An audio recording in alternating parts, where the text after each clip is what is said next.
In the fifth video, penultimate video of our farewell tour for the old SAT, we're going to look at a video, again, from the Critical Reading Bootcamp.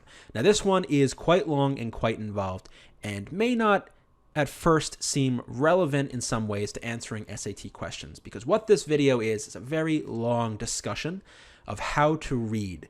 So what I attempt to do in this video, which I made optional in the course because it is long and, it's not super, it's not long, and really, if you want to focus on answering questions, you don't exactly need it. But what this video basically goes through is the things that I look for when I'm reading to help me figure out the main idea, the points that are being made, the structure of the thing that I'm reading, which ultimately then helps me comprehend what I'm reading, and then ultimately helps me answer questions on the SAT or write an essay about it, or whatever I'm doing with that piece that I'm reading. For the purposes of the SAT, it would be answering questions, but this can be used elsewhere. So this is a more in-depth look at how I break down passages. It's quite long. It goes into exhaustive detail with a lot of examples. But if this is something you're interested in, you might find some value in this. And again, this may help you for the SAT in a couple weeks, a little bit, but I think this would really help you long-term in terms of how to read better, how to read more effectively, what to look for when you read to get a sense of what the author's trying to do. So let's check out this video. In this 27th video of the Critical Reading Bootcamp, which I've so ambitiously and optimistically titled How to Read, I want to go over the basics, the outline of what the reading process looks like, how we read, how we look for the argument, how we relate the argument to the details, basically what critical reading is in practice, what you're trying to do in order to find that argument and figure out what's going on in a text. How does that text go? Now, this applies mostly to nonfiction, though it can help you with some fiction, depending on what exactly you're reading. But mostly this is going to help you for nonfiction that has an argument, that's argumentative, that's supported with details, and basically perfect for what we're going to see on the SAT. But obviously all of this applies to things we read in real life and in school and wherever.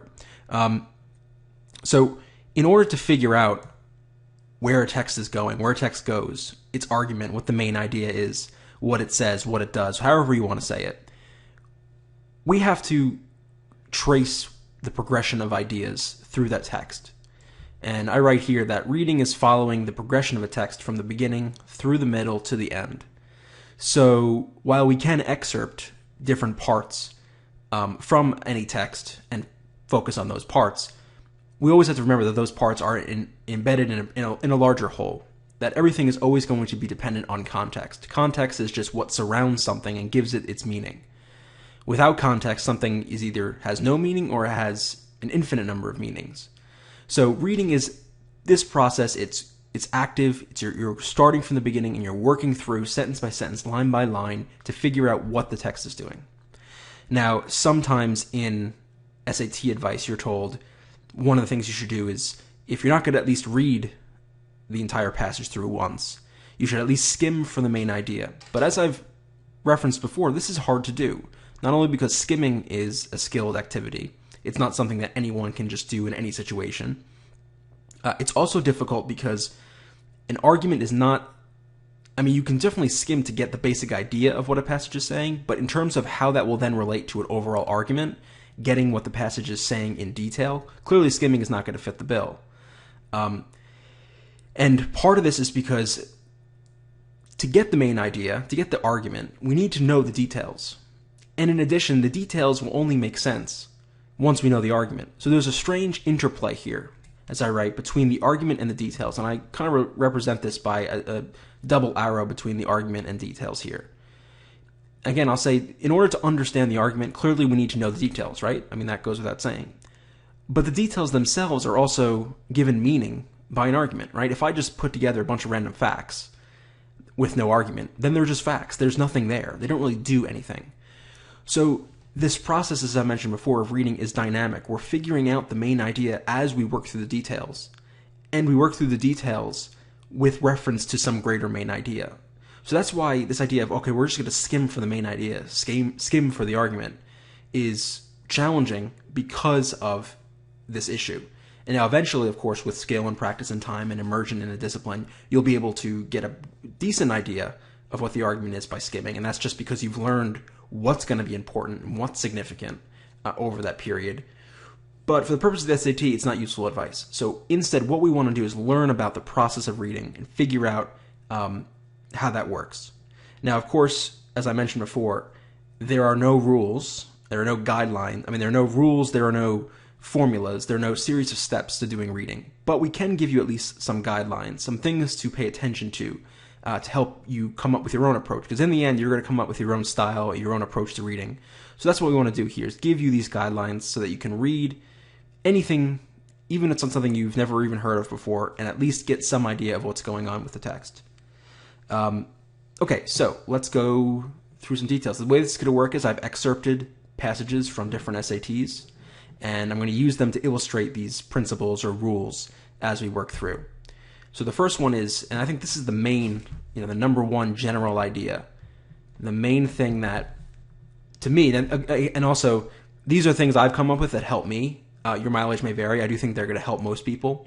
But remember, these are things that I've come up with that help me, and I hope that you'll find some value in them too. So the first thing, and I think the thing that ties together all of these, really, so this is the main principle, if you will, is when you're reading, you want to look for difference, you want to look for contrast, you want to look for the unexpected.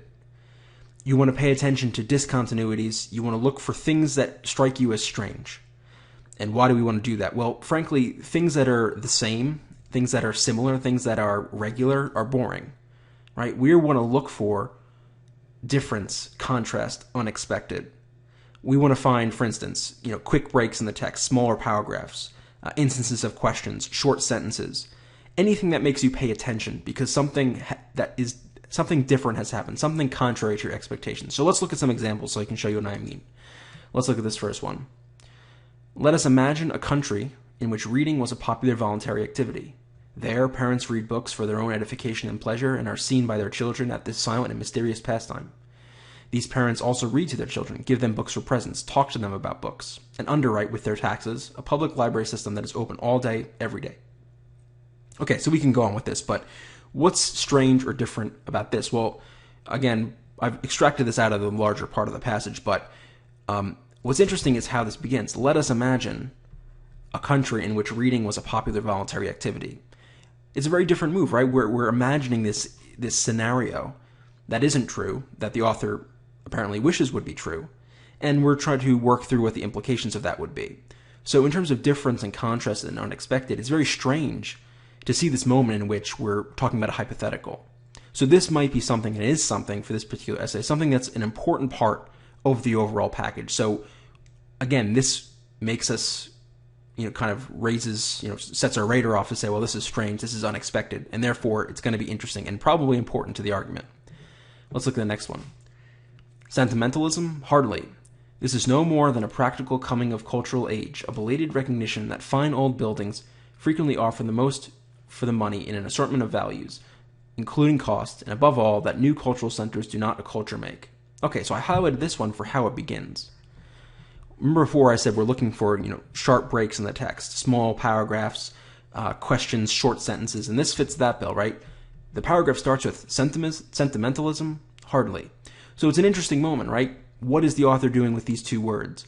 How does it relate to what's going on earlier in the passage? And in fact, the SAT actually asks a question about these two words. So there's a reason why we want to focus on these things. It's because focusing on difference and contrast and the things that are strange, things that don't fit the pattern, is what is interesting about reading, and it's what a lot of times the SAT is going to focus on. How about this one? Black holes are the most efficient engines of destruction known to humanity.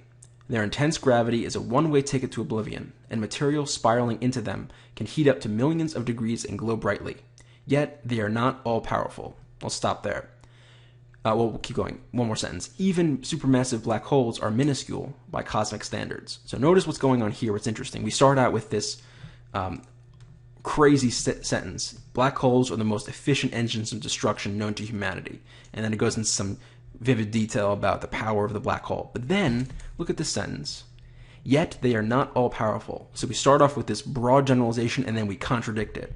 And then we move into the rest of the argument. So this is the moment where you really got to pay attention and say, okay, where's the author going with this? He starts, or she starts, with this general introduction, this kind of wild, vivid imagery, and then contradicts it, and then wants to show how maybe what we originally thought isn't as true or accurate as we thought, right? Maybe there's another way of looking at this that might change our perspective. So that's, I think, a perfect example of what I mean by look for contrast. Look for that unexpected moment.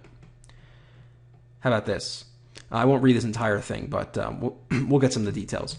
Martin Luther King was at his best when he was willing to reshape the wisdom of many of his intellectual predecessors. He ingeniously harnessed their ideas to his views to advocate sweeping social change. ... Well, we'll read actually a little bit here. He believed that his early views on race failed to challenge America fundamentally. He later confessed that he had underestimated how deeply entrenched racism was in America. ... There's more that continues this.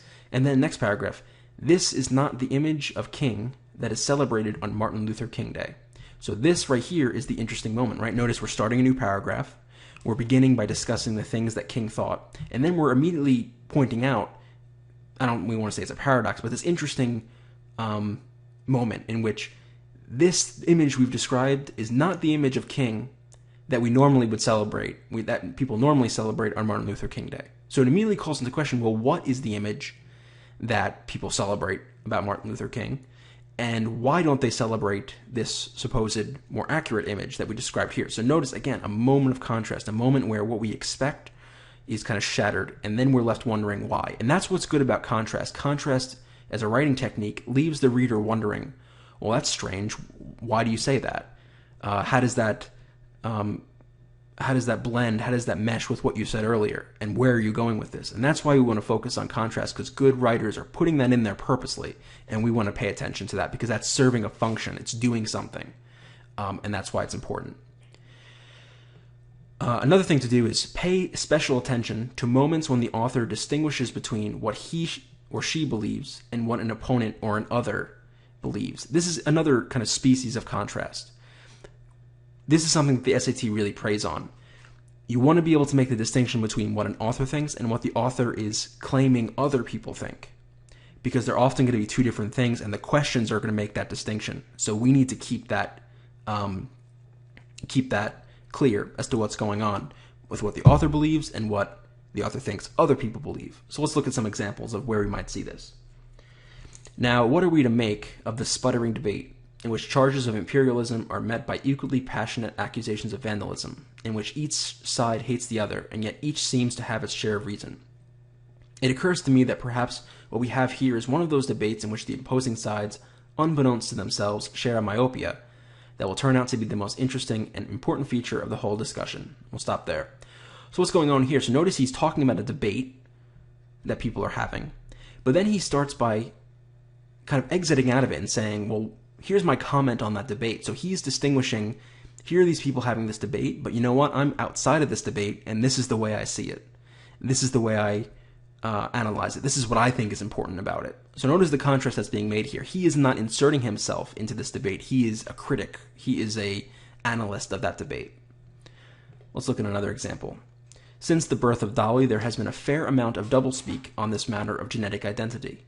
Experts have rushed in to reassure the public that the clone would in no way be the same person, or have any confusions about his or her identity. They are pleased to point out that the clone of film star Julia Roberts would not be Julia Roberts. Fair enough. But one is shortchanging the truth by emphasizing the additional importance of the environment, rearing, and social setting. Genotype obviously matters plenty. Okay, so what's going on here? Well, notice the author begins by stating what experts believe, so stating the views of the other, and then goes on to say, well, maybe this view is incomplete, right? But, keyword, one is shortchanging the truth by emphasizing ... So again, contrast. The author introduces someone else's position and then modifies it and says, but you know what? Even though that might be valid, we have to open it up and look at it in different ways. Next, the consensus within the scientific community seems to be that we eventually will find not only life in other parts of the galaxy, but also intelligent and technologically advanced life. I have to say that I disagree. While I believe we will find other forms of life in other solar systems, if not in our own, I also feel it is extremely unlikely that a large number of advanced technological civilizations are out there waiting to be discovered. So what's going on here? Again, notice we start with the consensus within the scientific community, so the argument or belief of other people within this community. Then the author explicitly introduces him or herself, we'll say himself, into this discussion. I have to say that I disagree. So one of the things you'll hear, right, in your writing classes is never use I in an essay. This rule, quote unquote, is broken in, almost everything I read, right? In almost everything we read where the author has a say in something. I and any pronoun is going to be really important. And it's this moment we can see he sets up the argument and then inserts himself, contradicts it, and explains why he thinks it's not correct, why he thinks that argument is not right, and why he thinks his argument is correct.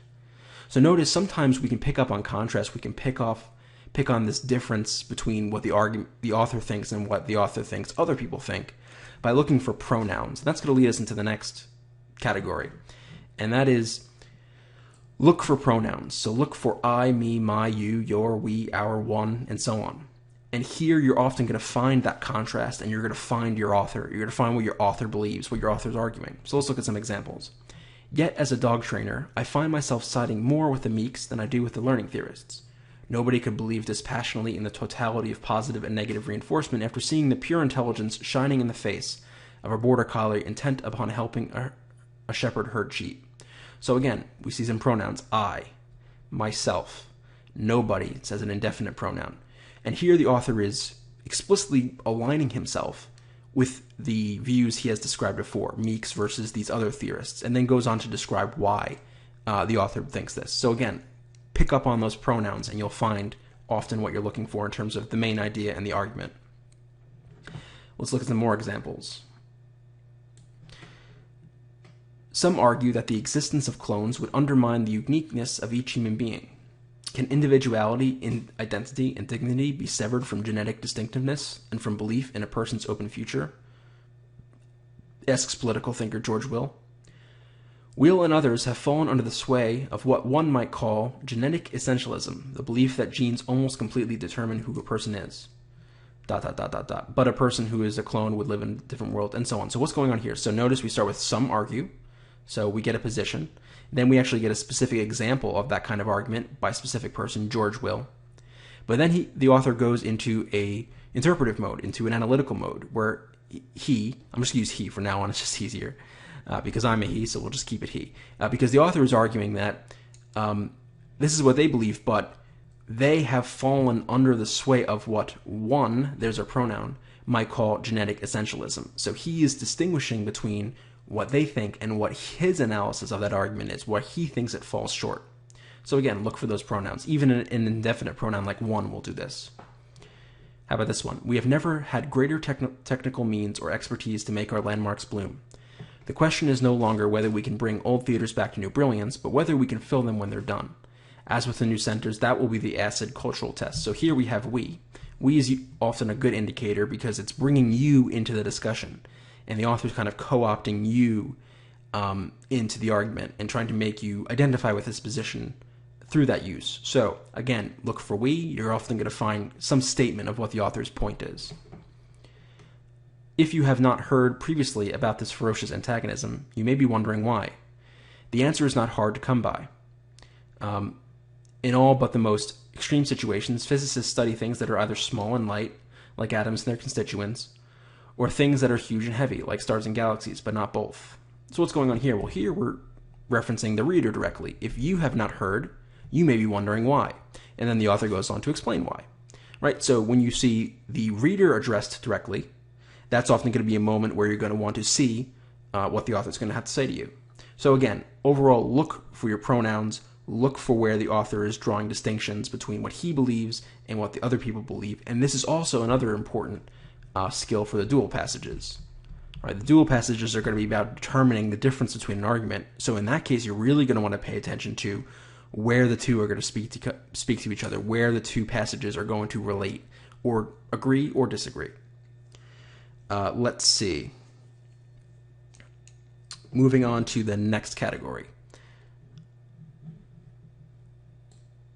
Look for overt truth claims, such as X is true, X is false.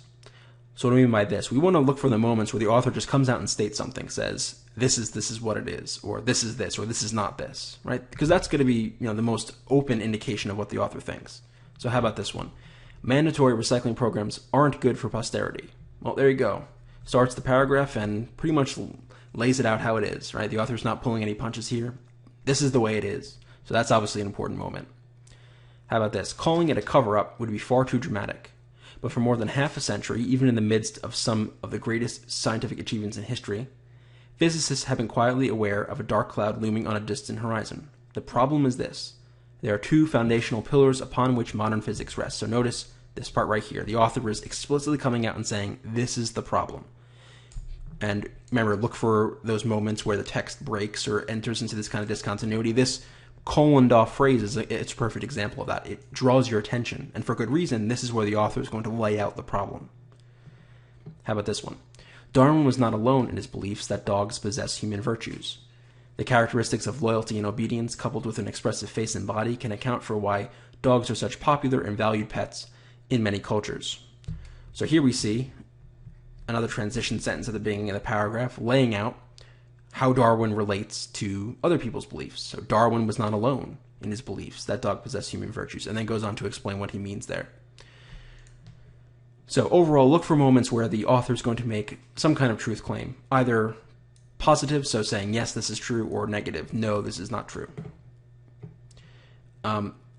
Description and exposition are also important. So these are moments where the author is describing something, giving information, laying out a bunch of facts without necessarily having an argument, right? You could lay out facts without making an argument about those facts to a certain extent. For this part, we're just looking for the moment where the author is describing things. But nonetheless, even though it's description, we want to figure out how those descriptions function within the argument. They're not just there for fun. There's a reason why the author is being this descriptive, going through this detail, giving these facts. Let's look at some examples. Daily life is overflowing with mundane mental events. A paperclip gleams amid stacks of documents. A friend's face shines like a beacon out of a crowd. The smell of the freshly baked bread evokes childhood memories. Thoughts and perceptions such as these flow by with monotonous ease. So it seems, anyway. So notice again, we have this interesting contrast between what's going on. It's kind of contradicting what's been said before. But notice we have this descriptive part of the passage. And what is this doing? What's the function of this? Well, it's giving us this impression of how daily life is so overwhelming. All the things that we may not notice that nonetheless are, we are perceiving in some way. And then that's going to go on to show that this achievement seems to go by easily, but in fact, if you look at brains, it's actually quite a complex process. So again, look for the moments of description, and then even though there is a description, we want to know what is the function of that. And I believe the SAT for this passage asks a question exactly on this issue. Now, I'm not going to read this whole thing, but these two paragraphs here are a description, a lot of detail about this restoration of this old auditorium, this old theater. What's the point of this? Well, the point of this was to show an example of, in this passage, they're talking about restoring old cultural centers, old theaters, versus creating new ones. And this is just an example of the kind of the value or the importance of restoring these old theaters, which is the main argument of the author. So this is an example where the example fits directly into what the argument is saying. Another thing to do is track the moves between the general and the particular. So the author's going to make some general statements and general claims, but then often she's going to have to back it up with specifics, with details, with examples. So always pay attention to that. The SAT likes to point out the moments in which the author lays out examples of something. So one example here, I won't read this whole thing, is the author begins in this paragraph by talking about criticism of new media. And then in this paragraph, he gives specific examples of Plato and his criticism of poetry. And of literature in his time. So here we can see the general argument followed by the specifics. And these details may look super detailed and kind of esoteric and fine-grained, but they're critical to fleshing out the argument that's being made in this first paragraph. Let's go to the top. Okay. What's going on here? Well, here we start out again, I won't read this whole thing, with a general argument about the issues of how do we figure out the meaning of a story if we ourselves are not part of that particular culture. And then it says the difficulty of gaining access to the literature of a different culture may be illustrated by an exemplary folktale, blah, blah, blah, blah, blah. So again, this general theory, this generalization, can be illustrated by this example, by this exemplary folktale. And then the rest of the passage goes on to describe this. So here's, I think, an explicit example of where examples come in to flesh out a general argument. So always pay attention to that too. But the universe can be extreme. In the central depths of the black hole, an enormous mass is crushed to a minuscule size. According to the Big Bang Theory, the whole of the universe erupted from a microscopic nugget whose size makes a grain of sand look colossal. These are realms that are tiny and yet incredibly massive, ... So, the author here is giving a description of the massive and the tiny, and has to give examples to really give us the scope and the scale of that distinction, because that's critical to his argument. This is a piece about the laws of physics, and on the very large scale, on the very small scale. So we need examples. How large are we talking? And the author gives examples. So sometimes it can help support sub-arguments, so to speak, of a text. But it's important to note how those examples are functioning, why the author's including them.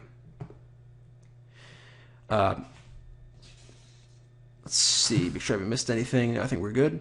The final thing we need to do is keep track of keywords and people, especially when the argument concerns the meaning and significance of these things. So I don't have actual specific texts. I'm just going to point out three passages from three different texts that do this. The first is the Martin Luther King Jr. and the I Have a Dream dual passage, which I've referenced earlier.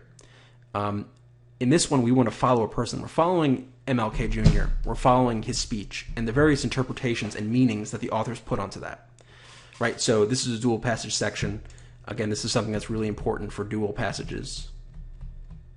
But even within single passages, you'll see these moments where authors are deliberating about particular terms or concepts or people and trying to figure out what they mean.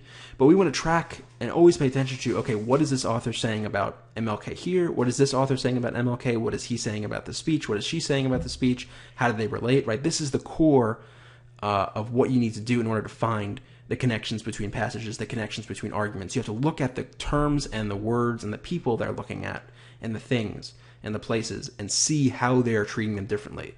Sometimes they may have completely different definitions for these words, kind of like what you see in 2005, Section 9, the dual passage on intelligence.